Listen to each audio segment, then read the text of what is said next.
This is the Women Striving to Thrive with MS podcast, and I'm Jen DeTracey, the founder of Women Thriving with MS, and today I'm going to tell you a story about how I've dealt with loss, as well as share with you a 6-step process on how I have been able to move through loss since living with multiple sclerosis. Have you owned a sofa that you just love? It's maybe worn out, even falling apart, but you just don't want to replace it because it's so comfortable. It's like a piece of you.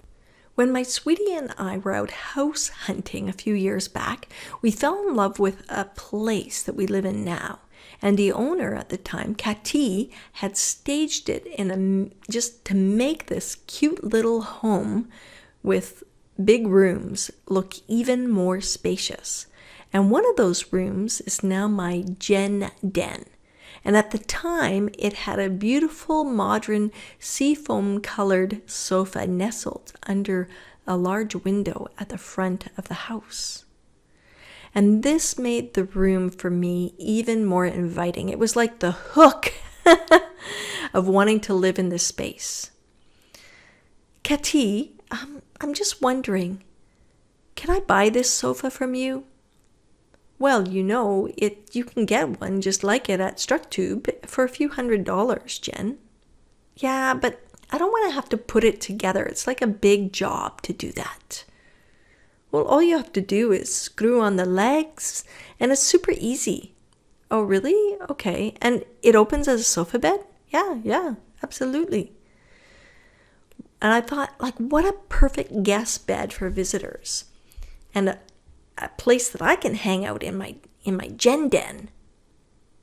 So soon as the moving date was set, guess what I did? I ordered that exact sofa, same color. It was the only one left in stock at the time, and when it arrived, it came in a big box, and I put it up against the wall for at least a month because I needed to figure out how I was going to make things work in my space.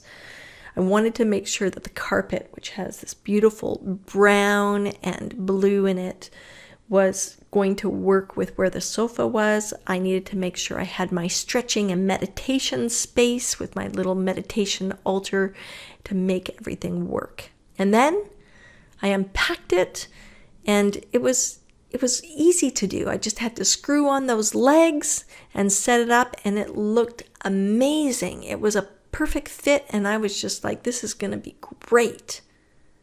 And then I sat on it. And then I understood why it was only $300. It wasn't comfortable. And then I flattened the back to make it into the sofa, and I laid on it when you got the crack right down the center there, and it was not comfortable at all. Well, fast forward about a month and a half, because we moved in mid-November, and it was Christmas time, and my parents were coming. And of course, we offered to give them our bedroom with our new queen-size bed. So I thought, how can I make this little sofa comfortable for both of us? So I laid a thick piece of foam on the sofa bed and put the sheets on. And truthfully, this sofa was not big enough for 2 people. It was really a one-person sofa. But we squished in there, and I slept right next to the window, squished up against the wall on an angle. And I have to say, for those 2 nights, we did not sleep very well. And I realized at this point that this sofa bed would not work for hosting guests. But then COVID hit, and we weren't allowed to have guests. So I was able to just really enjoy how the sofa looked in my lovely Jen Den and just appreciate it. I'd sit on that sofa facing the back and look out my window. So sitting the opposite way, in a sense, if you can imagine that. I'd be looking out the window at the pine tree with all the little chickadees as they were sitting on it chirping. I'd watch the people walk by on the street. And I'd stay there and I'd talk to my friends or family on the phone.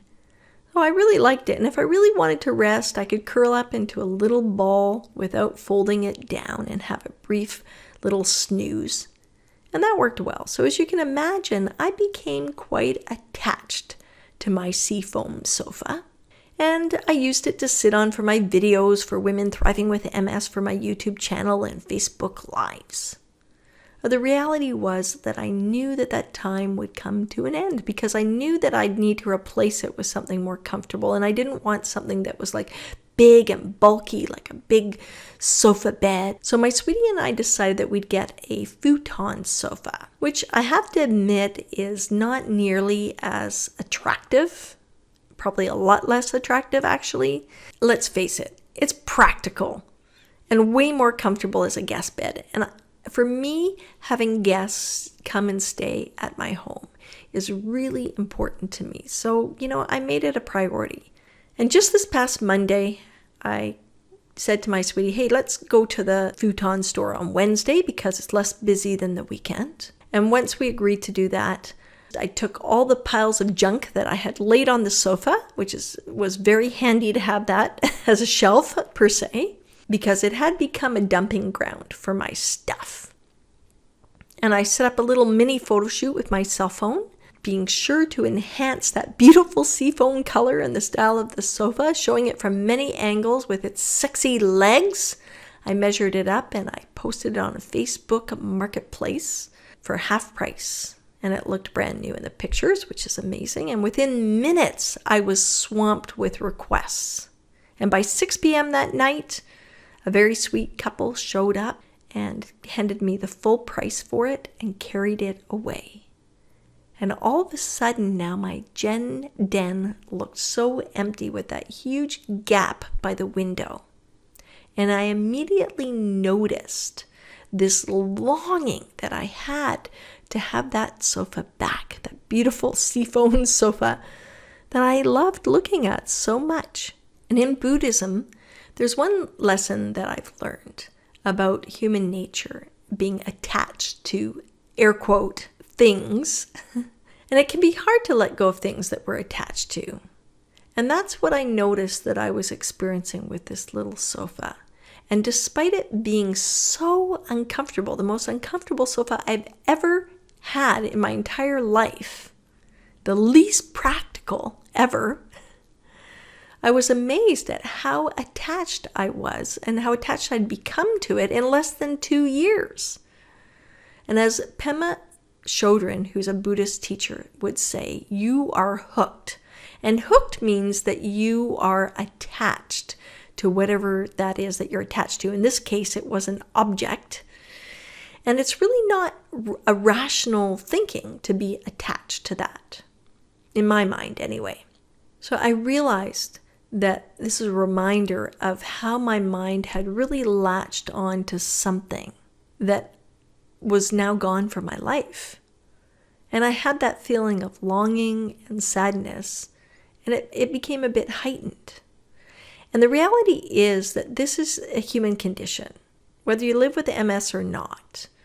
In our operating system of our brain, we experience this feeling of getting hooked. But I believe that with MS, what happens is that we have these other layers because we experience more loss, often, not always, but often, and that can really ramp up in our lives, especially when we reflect back on our past before living with MS. Our longing to go back to how life was before MS really becomes magnified. We really feel attached. We can feel really attached to that. One of the biggest losses on the physical level that I experienced when MS came to visit and then move into my life permanently was the loss of my ability to be able to run. Running was so important to me because it helped me de-stress. And when I ran, I was able to solve problems that I had been grappling with, whether in my work or personal life. And it gave me that physical outlet of release.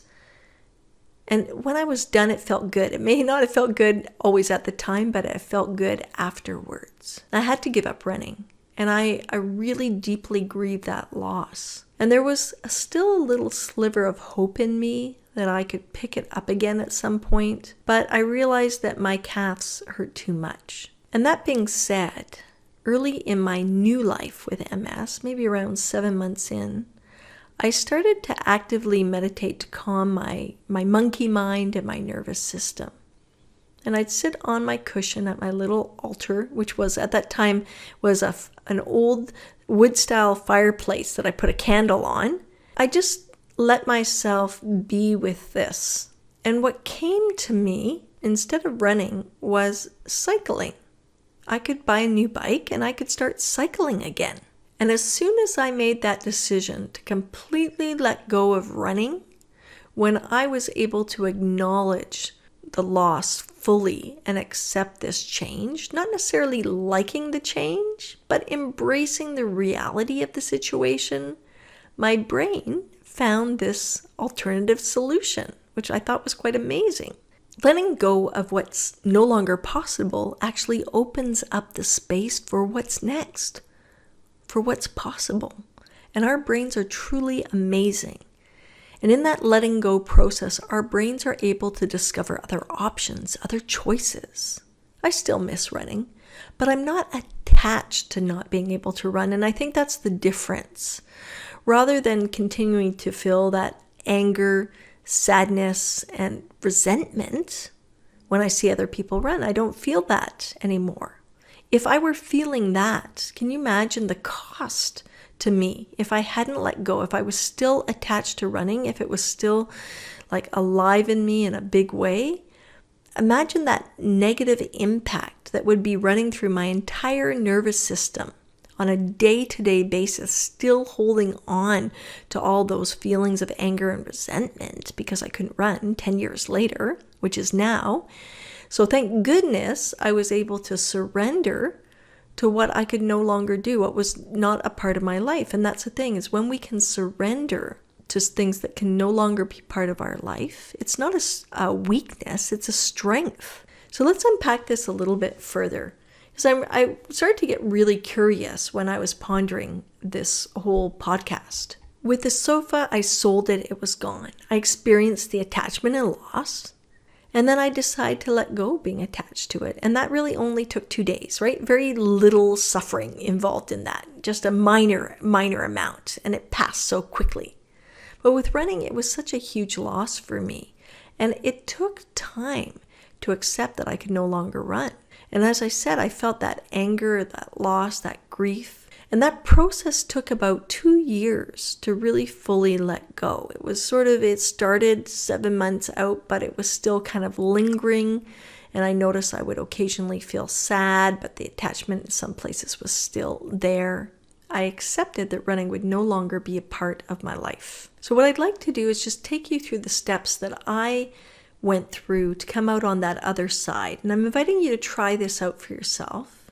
And maybe you're already doing it and you're not conscious of it, or maybe you will notice that you're quite conscious and aware of doing it. And everybody's going to have a different process of getting to this place. So that's why I thought I would share this process with you. So the first step in this process, really, step number 1, is to recognize the loss, to just identify it.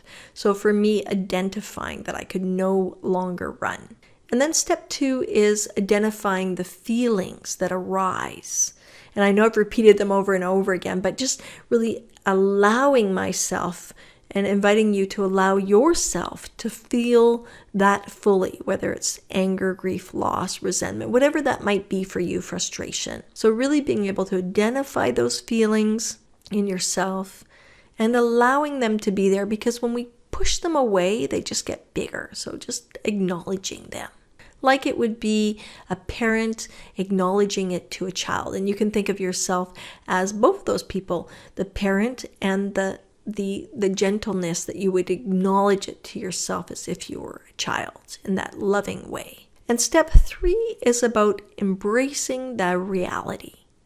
Embracing the reality that, in my case, I could no longer run, and you might think, what is that for you? And start with one thing when you go through this process. Don't have a whole laundry list, because that's going to be really overwhelming. So number 3, embracing the reality of the situation, of something that you can no longer do or have. Number 4 is accepting that loss.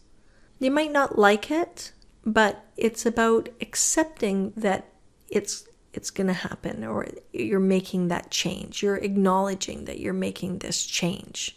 And then number 5 is asking yourself, what's possible now? or what's possible instead, or inviting those ideas, an alternative or an option. So really opening up to that possibility of something else. And number 6 is giving your brain the opportunity to answer that question when you ask what's possible now or what's possible instead of. And when you do that, it's amazing. See, our brain has a part that's called the possibility brain. And that part is known as the neocortex. And the neocortex is very powerful, and we all have it. Even when you've got MS, you've got a neocortex part of your brain, which is actually the newest part of the brain, and it is the possibility part. And when you can tap into that, it's amazing that your mind can go to different places and show you solutions and alternatives that are going to be better for you based on your current life situation. I invite you to try this process and notice what happens to you. I've included all 6 steps in the transcript below, so check that out. That's your reference guide. And also below, I've also included links to the Women Thriving with MS Facebook page, the free private Facebook group, the YouTube channel for Women Thriving with MS. I'm DeTracey, and before I go, I want to let you know you matter. Join us again for another Women Striving to Thrive with MS podcast, and I'll see you soon.